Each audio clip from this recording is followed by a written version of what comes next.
Good morning. The day after Labor Day, back to work, back to real life. I hope everyone had a nice weekend and stayed safe because it's still kind of crazy out there. So today we're going to talk about supply chain flexibility, something that every company needs, something we're hearing more about, and why that's important and what that looks like going forward. So this is our weekly Dynamic Dialog webinar series. It's continuing indefinitely well into the new year. My assumption is right now. I want to provide a forum for sharing thoughts, ideas, challenges, lessons learned, whatever. We'll do a short presentation, then we take open questions, comments, whatever. The link did not change for September, and so we've got a few more weeks on that. So we'll just dive into today's topic. Flexibility is something we talk about. Yoga is a lot in the news, and there's a lot of celebrities who are doing yoga and wanting to be flexible. So that's an important word, but it's also important for supply chains. So the definition of flexibility is really that it can yield to influence. So it's being flexible is both noun and verb, but flexibility is typically a noun. And it means that you can be influenced, you can be modified, you can be changed. It also has the connotation of ready capability to adapt to new, different, changing requirements. And if that's not what we're in now, I don't know a better definition. We really have new, different, changing requirements all the time. This pandemic now has been here in the United States for over 6 months. It's been really crazy since I always say mid-March, so we're coming up on mid-September next week, and that's pretty much a 6-month anniversary, and it doesn't show any signs of letting up. We still have a lot of changing requirements. Things are different from week to week, month to month. We've seen some improvements. We've seen some setbacks. Companies have seen their demand change up and down and all around. Many companies have pivoted to doing new products and new types of work for different customers and for the same customers. So we have a lot of change going on. There's some synonyms in the dictionary for flexibility. And some of those are elastic, which means it will stretch and return back. Resilient, which means it has a life and it will last over time. Stretchable, which means we can elongate it and still have it come back to its normal state. And then supple, which means it's easier to change. All of those things are required right now in business for many of us, and if not for all of us. There's some elements of flexibility in supply chain. A few of those are having a responsive workforce.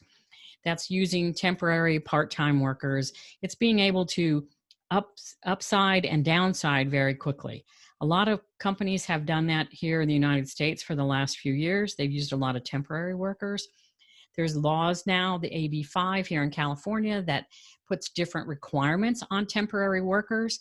So temporary workers are not as allowed. They have to be W-2 employees. The 1099s are not as common, but you can still use part-time workers, and you can still use those through agencies and through different ways of monitoring and managing those employees.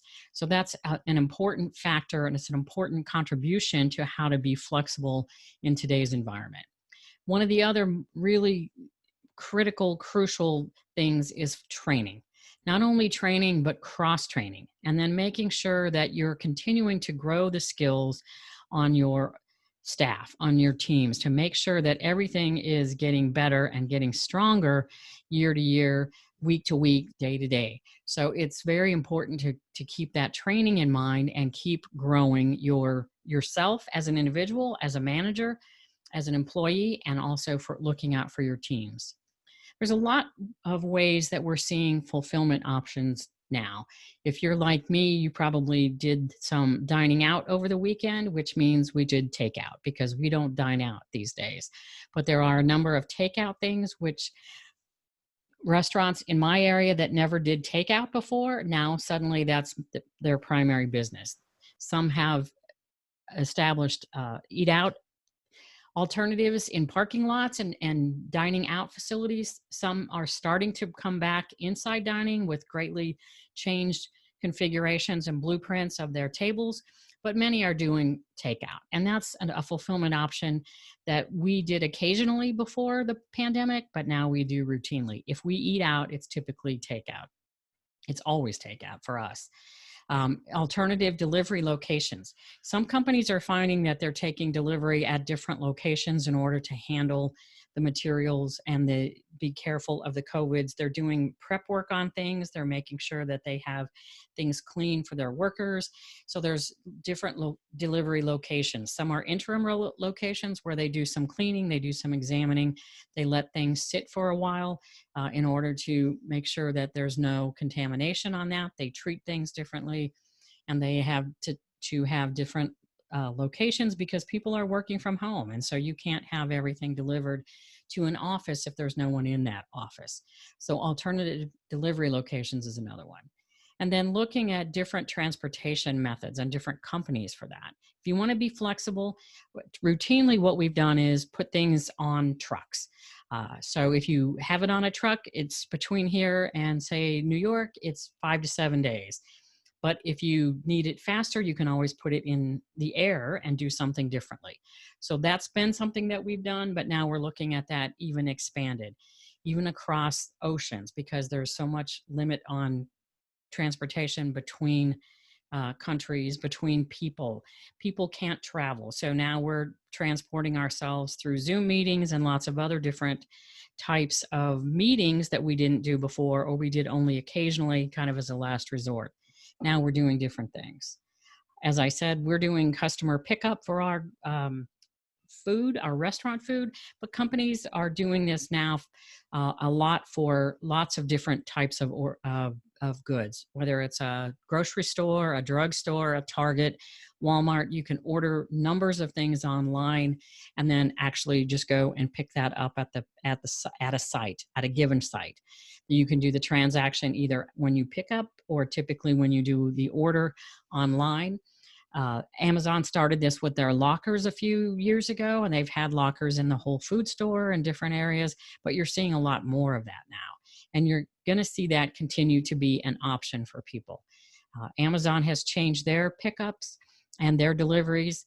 I have Amazon Prime, and that's typically a 2-day. I've seen now where a couple things I've ordered, they've asked me if I would allow for longer transportation allowances. So would I take a 5-day or a 7-day delivery on something rather than the 2-day, because they're prioritizing deliveries for healthcare workers and a number of different people. So when I can do that, I'm happy to oblige.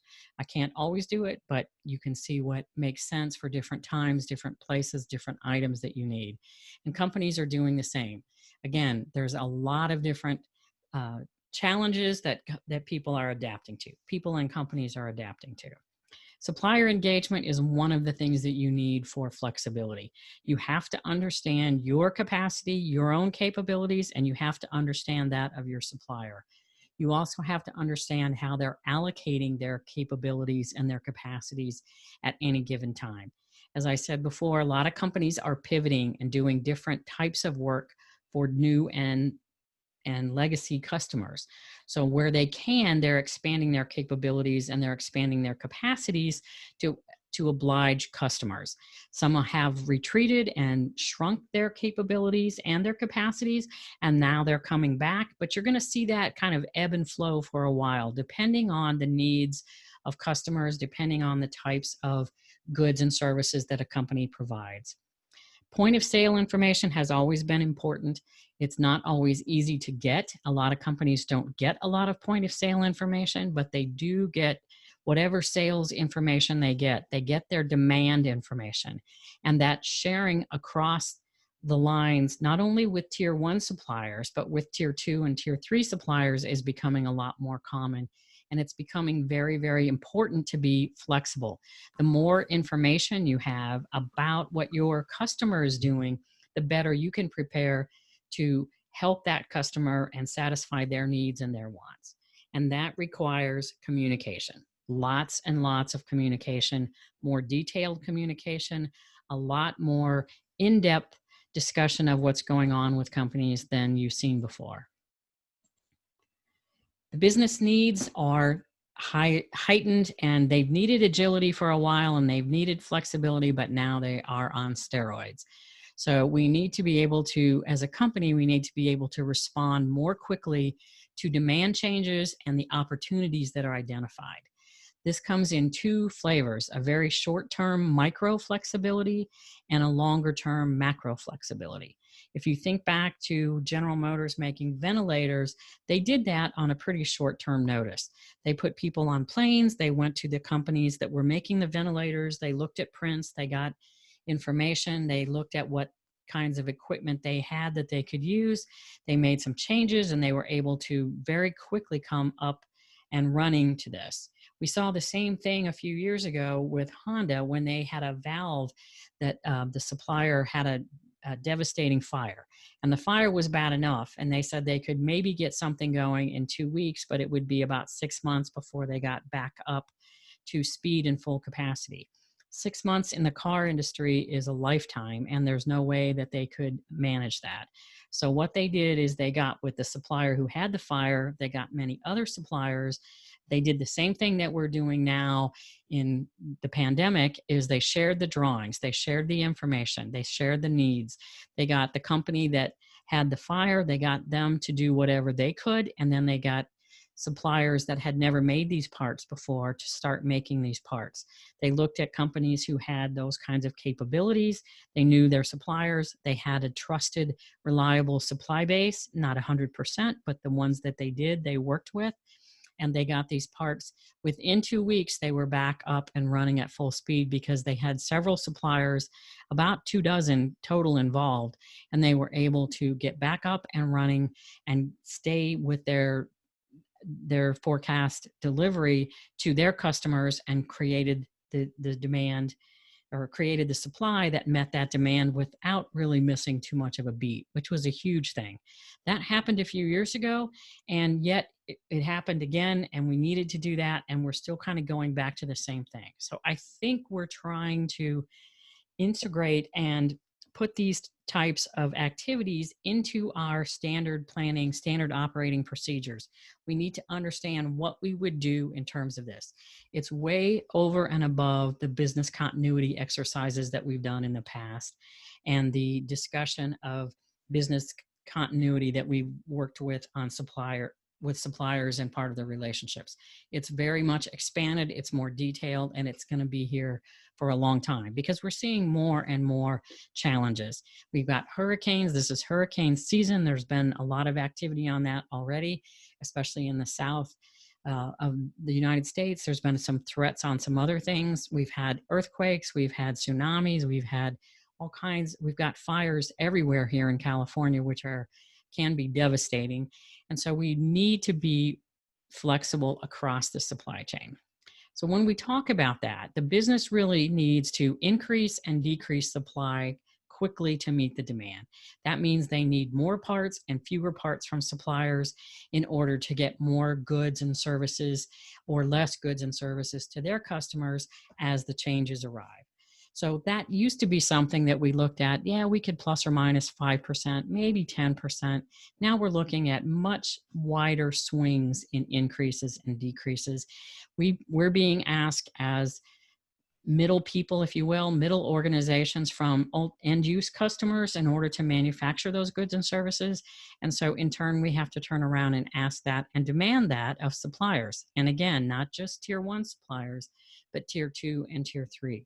So all companies are looking at the fact that they're going to have to be able to turn on a dime and increase and decrease these supplies to meet the demand, with still managing their own inventory balances, their own cost models, their own business to be able to survive. So we're going to look at something that I've discovered as triple A's of flexibility. Those are agility, adaptability, and alignment. You see, when companies talk about flexibility, they often talk about being agile and flexible, agility and flexibility. They're not necessarily exact synonyms in this context, but they are closely related. And so is the word adaptability, or the ability to adapt in different areas. So let's look first at agility. These are 5 rules that I think companies need to have to build agility into their supply chains.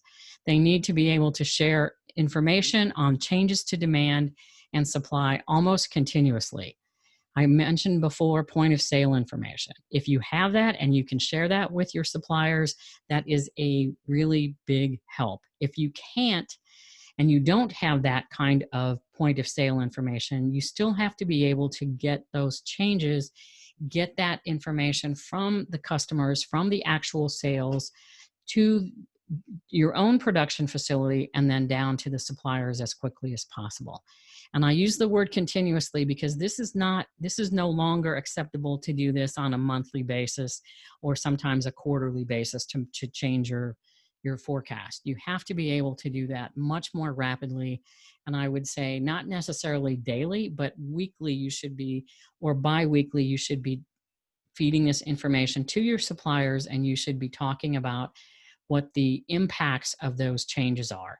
If your demand suddenly increases from customers because there's an area of the country that's opening up, people are back shopping, people are running out of the stockpiles that they created in March 6 months ago of different things, then you're going to have to know how to react to that and how to be able to meet that demand with your supply. That requires collaborative relationships. That means being transparent. That means sharing information. That means being a little bit vulnerable and working with your suppliers to understand what their needs are and be able to find a plan that's going to meet your needs, your suppliers' needs, and your customer needs. And that may mean, as the graphic shows, going from plan A to B to C to D, but that means it might be a very much iterative process, but it is only going to work in a collaborative relationship. This is not going to work with a negotiation where you're holding things back and you're trying to exert leverage at all costs. It really says you have to work together. Postponement strategies really can help. This is kind of a hybrid of the push and pull strategy, because in a push scenario, you make the products, you push it out into the market, and you expect the demand to be there, or you hope or pray or all of the above and expect that. So you continue to make product to your forecast regardless of what's being actually sold at that time. A pull strategy says you really don't do much until you have a signal that says there is a need. And in a full-on pull situation, you wait until you have an order, and then you actually build the order to that. In a postponement, you know that there is some demand out there. So you're able to keep some level of WIP inventory, which is not actually completed, but so you can still change it, you can still modify it, you can still customize it for your customers, or it's almost finished, but it's not fully completed. So you haven't put all the cost, all the labor, all the material into it to make it very expensive, like the finished good. So you're keeping it at a lower level, but having that 1/3, 1/2, 2/3 of the work done makes you much more flexible and much more able to finish that quickly and get that to your customer in the configuration that they desire it. So that's allowing companies to finish products based on the actual demand. So you make some of it, you keep your workforce going, you do some things, but you don't actually finish and get everything ready to ship until you have that demand, or until you have that signal that says we need more. Maybe a pull signal that just says we need to refill inventory, but you still have that signal, that demand signal. So postponement strategies are great if you can do that for your products. Not all products lend themselves to that, but many do. And if you haven't thought about that before, it's a good thing to start considering now. Inventory management is a huge area of challenge and opportunity. For the last few years, finance companies or finance departments have urged companies to reduce inventory, reduce inventory, reduce inventory. It makes really good sense financially to reduce inventory because inventory and cash are the short-term assets on the balance sheet, and cash is much more liquid and flexible than inventory. However, if we have no inventory, we can't adapt and we can't change that level of demand and supply as quickly or continuously as we might need to. So the lean models now are being questioned because companies are running out, and they ran out quickly in March when things got dry and companies shut down more radically than they did later. So it says to keep inventory of small components and parts and things that you need and you know you're going to need in some kind of quantity. It also means keep smaller quantities of things than you actually think you need, so that you may be stretching a little bit, but you still have some inventory that you can tap into. Maybe not the safety stock levels of a month's worth of parts, but maybe not no safety stock either, so that you do have the ability to flex. And that inventory is tied very, very closely to the lead times. So if you have shorter lead times, you can afford less inventory. But what we saw happen in April and May and March was that inventory lead times were doubling and even tripling for some parts. So when the lead time goes from a normal 2 or 3 week to a 6 or 9 week, that can be devastating to a company. So reducing lead times is another activity that we're going to see that has to be done in order to manage those inventories. And it also says you need to look at creative, collaborative ways to share that inventory. So maybe you ask your supplier to buy some critical parts, some long lead parts, and hold some amount of that. Maybe you pay for some of that upfront. Maybe you actually give them a carrying cost, and if they have to carry it for a longer period of time, then you're willing to help them cover that cost of cash, so that the carrying cost is going to be covered by you, or maybe split. So you have to look at more creative ways to do that. You have to get your tier 1 suppliers to look at their tier 2 and tier 3 suppliers to understand the inventory strategies. These need to be full-on strategies. These are not just back of the envelopes, oh, I guess we could do this. They need to be thought out. They need to be cost modeled. They need to be understood by all the interested parties. Where is the inventory? What is the lead time? What is the amount? How much is it? How much is it in time? How much is it in quantity? How much is it in cost? All of those things. So sharing that inventory across organizations means no one inventory has to bear all the brunt of that and all of the cost, so that you're managing that across the supply chain. And finally, you've got to put risk-based decision-making into the things that you do as a company across your workforce, so that they understand how and why they should consider risk in the decisions they're making. For supply chain professionals, that starts with sourcing, to making changes, to managing strategies for suppliers, to everything else they do. It encompasses all of those areas where they make decisions all day, every day.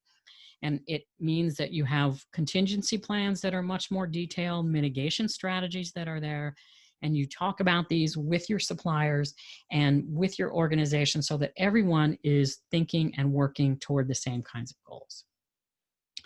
Adaptability is the second of the 3 A's.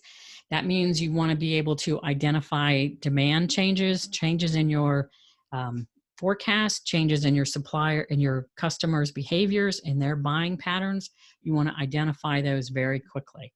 So if you haven't created more forecasts for your suppliers, that's something that you should be doing. Calculating those forecast errors from your customers and translating that back to what you're doing to your suppliers is also important. That's a great activity to share at business review, so that you're looking at your supplier's perspective as well as you from a customer, and sharing what you're seeing from your customers with those suppliers. Again, point of sales data, if you can get that, it's awesome. Whatever kind of sales data you can get that you can translate to suppliers is helpful. This is an area where we're not talking dollars, we're talking units, because between an organization and their suppliers, cost is important, but it's really what kinds of quantities am I trying to buy, acquire, sell, utilize, whatever. The dollars are not helpful when you don't have the accompanying units. So everything has to be in units that translate from your customer to you, from you to your supplier, and your suppliers to their suppliers, because we have there's 4 of this in one thing. So that point of sales data needs to be in units. Any kind of forecast needs to be in units. You need to look at your competition and your customers and your suppliers and their competitors to identify new products and new markets. There's so much going on now. Companies are pivoting. They're looking at new product development, and they're doing hybrid products. They're doing brand new products. They're adding in products from competitors or into markets they never thought they would go into because there is a need and they're being asked to do that. Think General Motors and ventilators. If someone had told you 2 years ago, even a year ago, that General Motors would be in the ventilator business, you would probably have taken that bet in large risk and lost. So you have to look at what companies are going to be willing to do. And companies are looking at what they are willing to do, what they can do, and how quickly they can get into these areas that will help not only the economy, will help their own economy, but will help the fight against this pandemic and all of the challenges that it's doing to all of us personally and business-wise. Economic changes have always been important to look at, but now with the pandemic, with COVID, we really have to look at economic changes. What's going on? We have a lot of things in the news all the time about China, Asia, Europe, the Brexit. All of these things are going on. Again, as I've said in here before, China and India are huge marketplaces. So what those countries are going through are going to affect many of the larger companies here in the United States because those are marketplaces. China seems to have a handle on the virus, at least that's what they're reporting. India has recently experienced some huge challenges, some huge numbers in people being infected with the virus. And we don't know where that's going to go from here. That changes a lot of things because India is also a supplier of many things, as well as being a customer. So you have to look at what comes from India, just like we have to look at what comes from China. We know from our own situation here in the United States, as well as countries like China, Italy, Japan, Germany, that when they have shutdowns, it takes them a while to get back up to their full capability and full capacity. It doesn't happen very quickly. You can shut down very quickly, but when you ramp back up, it takes some time. So you need to understand what's going on in those large market countries, whether they're the market for suppliers or market for your goods and services. You need to build an infrastructure that links customers and suppliers with what is being done in what part of the world. Many companies went to Asia because there are marketplaces there. So they picked suppliers not only for the low-cost labor opportunities, but also to get a foothold in the country because they wanted eventually to tap into the large marketplace there. So you have to look at what's going on. You have to build that infrastructure so that you don't cut off your suppliers to also cut off your customers. And when you're opening up links with customers, you want to make sure that you have suppliers that are close, especially if you want to do things like some of the postponement strategies and some of the other activities that need to be done closer to the end use customers. And we need to consider the final end use customers, not just your immediate customers, because as we know today, supply chains are complex, they're long, there are a lot of different pieces of that, not just a supplier, a manufacturer, and a customer, but there's retailers, there's distributors, there's warehousing, and there's tier 1, tier 2, tier 3, tier 4 suppliers. So that end-to-end supply chain is as long as it's ever been in the modern industrial commerce. So build in the ability to do this. Do this from the start, from the very start when you start looking at where your suppliers are, where you want them to be, where your products are consumed. So that architecture piece comes in and it says, do this deliberately. Don't just let this evolve, and don't assume that the structure you have now is the best one. So if you can start to do some optimization as you look for new suppliers or different suppliers, if you're trying to dual source or multiple source, so make sure that you're looking at that, and make sure that you have a small quantity of suppliers that you can rely on. I talked about Honda being able to pivot a few years ago. We talked about GM being able to pivot and bring their plant that was basically empty back to life by looking at the different suppliers that they needed to get the ventilator chain of supply going. So look for those reliable suppliers that you can count on, understand their full capabilities, not only at the plant that you do business with primarily, but what that supplier can do for you over and above what they are currently doing. So you need to understand their capabilities. You need to understand their capacities, because just because they have capability doesn't mean that they have capacity at least readily available to you when you want to make significant changes. So understand that, work with them, look at those things. And then start making sure that your designs are looking at the DFX factor, I say. So design for all of these things, not only manufacturability, quality, assembly, disassembly, service, all of these things that we talk about testing, but for adaptability, which means you need standardization of parts and components across products, across product lines. You need commonality across the products and product lines where it makes sense and where you can do that.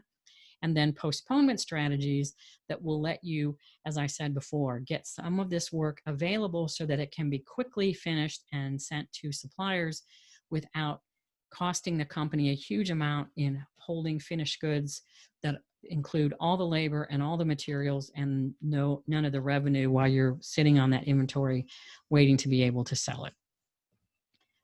And you're reducing your inventory levels. And then the final A is supply chain alignment. This means looking, again, end to end across the supply chain. You have to have common goals and objectives, not only from you to your supplier, but really throughout that supply chain. You need to have customer-supplier relationships all throughout that are looking at the same goals and objectives and mirroring and reflecting and aligning so that these companies can work together more smoothly. So we have vendor managed inventory. We have a lot of 3PLs, 4PLs, 5PLs, but these are great tools. But a lot of these companies are finding that they put cash flow burdens on small suppliers. Everyone wants to be a supplier for Dell because Dell has a great reputation. Dell has money to pay their bills on time, but Dell is a very tough customer. I know because I've worked for companies and they were our customer. In many ways, they were a great company, and you want to put Dell on your customer list because people recognize that and they respect it as a quality, good product. But when they have their requirements for inventory, that has to be very close to their manufacturing facilities, and that burden is put on the supplier to make sure that those parts are there and they're still owned by the supplier until they're actually pulled and shipped into the Dell manufacturing line, which is hours away, then that can put a lot of cash flow burden on a supplier if you're small and have a tough time with that. Since Dell is a private company and they're not, they don't have government contracts and they don't do a lot of that flows that down, they can do what they want a lot, which really eliminates a lot of small companies from being able to do business with Dell. In other situations like defense and aerospace, these companies that want to do business with them are also highly desired by the defense contractors because they have requirements and they have quotas, if you will, that they're trying to meet for small disadvantaged businesses. So they're trying to help those, but it still can put that cash flow burden on smaller companies. So look at who owns the inventory, how you can do that in some of the scenarios I talked about earlier with how you can manage that inventory down a couple of levels and even up into your customer's level. So how can the buying company offset things like maybe with shorter payment terms or ways to help companies that really need that cash flow help? Suppliers are often required to pay the cost of that 3PL for that vendor managed inventory. So if you can share the cost, if you can look at how that can be distributed across, again, not necessarily even just 2 organizations, but 3 or 4 organizations, then nobody has to pay too much of it and it helps everyone out. And then making sure that you share savings from reducing cost through collaboration, through initiatives, through improvement activities. Many companies are very reluctant to share that with suppliers for more than, say, a year. But if we look at sharing those savings for longer periods of time, then that's a win-win scenario, and that helps everybody out, especially when we have these uncertain economic times. And centralized inventory. So this is another way that companies have done a lot of things. If you look at some of the companies that have car parts. So there are car parts that are available, but rather than every little organization here, say even in the Los Angeles area, having all of these parts for possible repair, they keep these in warehouses. And it's often that you go to somewhere and they say, well, I need the part and I can get it tomorrow morning, or maybe I can get it this afternoon. They don't have it on site, but it doesn't take them 2 or 3 weeks to get that part. It's usually within 24 hours they can get that part. So, but not carrying that inventory keeps their material costs lower. That doesn't mean they don't ratchet up their labor costs, but when they can share that inventory, that helps everyone. And when you can get it from dealer to dealer or from one outlet to another, then that helps everyone. Apple has done this for a long time. Coca-Cola does this. Walmart does this. Many companies, Amazon does this. They keep parts in distribution centers, and then they're able to distribute those parts from that central location across a wide range of customers very quickly. There's a lot of ways to do that. It takes some companies a lot of changing what they do today to adapt to that, but that's, again, something that you might look at over time, because this can reduce both stock outs and overstock. So you're not penalized when you have too much of something, because you have other ways to move that inventory through there. And the inventory turnover that increases from this is phenomenal in some cases. It will double and triple some companies' inventory turnover rates. So it's a good strategy to investigate. There's a lot of tools in your toolbox that you need to do these things. You need open and frequent communication across and throughout that supply chain. Both the buyer and the supplier need to understand capacities, capabilities, inventory levels, workforce levels. Workforce means not only how many people, but how skilled they are, what skills they need. And that brings up the next point, which is training. So if you have good skilled people, that's great. But if you have cross-trained people, that's better. If they can do more than one job, whether it's in supply chain or whether it's in the factory, cross-training is very, very important. So you've got to get those skills spread out through a number of different people in the workplace, and then you have to make sure that they maintain those skills. I've seen companies where they train people, and yes, you go get your certification maybe in soldering, but you haven't soldered anything in 3 years. So one, your certification has expired, and two, you learned it, but if you haven't done it in the meantime, you're not maintaining that skill. So giving people training without application doesn't let them really integrate those skills and then make sure that they're there when you need to tap into them.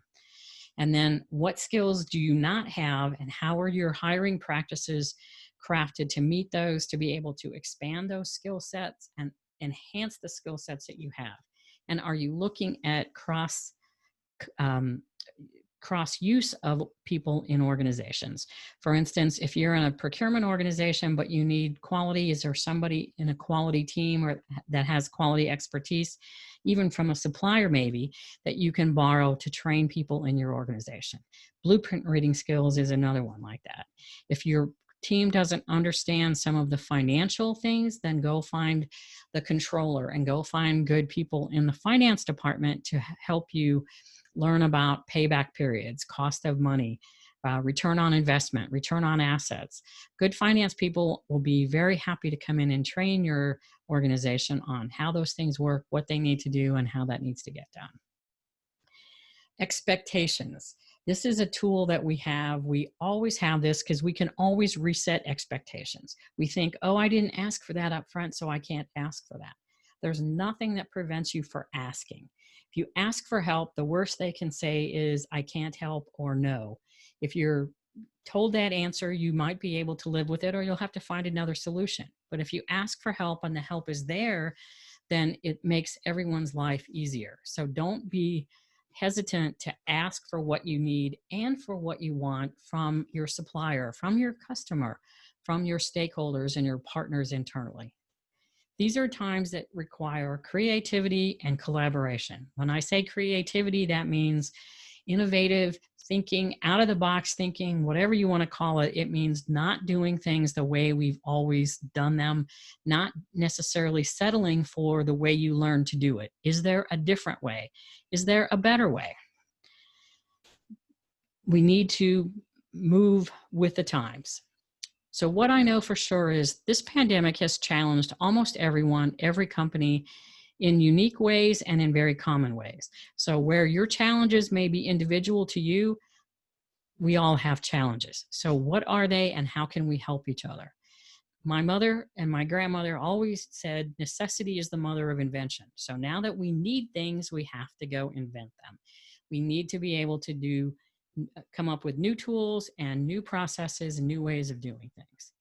I know that people who are agile and adaptable are going to get through this in the best shape. They're going to be standing at the end. They're going to be able to look back on this and say, wow, I learned a ton and I can apply that now to wherever I'm going next. And these people are the ones that companies need to be able to survive and ultimately thrive again if they're not thriving now. So how do we get those things into the people that help the companies that we're working with? I do know that the status quo is not going to cut it. So what we were doing last year is not going to be adequate or sufficient to get us into 2021 and beyond successfully and without a lot of pain. So again, we need creativity, we need innovation, we need different ways of solving problems and different solutions that we had to challenges before. Flexibility is not a short-term requirement. This is not something that we need just until we can get through the pandemic. This is something that is going to be a requirement from here forward. So these are new ways of doing business that soon probably we won't even remember that we didn't consider that a requirement. No, we have to be flexible on this. We have to be able to flex up and down. We can't freeze a lot of production windows. We can't not make changes because we need to make those changes and we need to understand where the impacts of that, where the repercussions are, the consequences, and who's going to handle that and how, which means we've got to have risk-based thinking across supply chains into every aspect of that and into more of our daily routines. So strive to thrive this week, be stubborn with your goals and flexible with your methods. I think that's very good advice. We all have goals. Companies want to survive. We all want to survive. We all want to get through this as quickly and as painlessly as possible. So we need to be stubborn with these goals and yet be able to flex with our methodologies and learn from this so that we can incorporate that and do this going forward. So that's our presentation today. Next week, we're going to talk about customer and supplier relationships in following up and following through, what that means to both parties. On 9/22, we're going to look at assessing supplier performance during COVID and after, and then looking at a guest speaker for 9/29 since we have a 5 Tuesday month. So if you haven't signed up, you need to sign up for our series, register now. And if you'd like more information, you can do a call with Jane and learn how Purple Link can help your business because there is a better way to reduce both cost and risk. Online webinars, we have one that's just announced, risk-based decision-making for supply chains. That's going to start on September 28th. It runs for 4 sessions. I'm trying to do that for 2 different time zones, so we're going to see how this works out. It's trying something new for me. And then I do have CPSM exams. These prep courses have started, but it's not too late to join, so make sure that you sign up now and enroll and you can have your CPSM. If you haven't even started, it takes 3 tests and you could be finished probably by mid-year 2021 and you could have that done. So any of those 3 tests you can take, and that's what we have for today. So I'm going to stop the recording.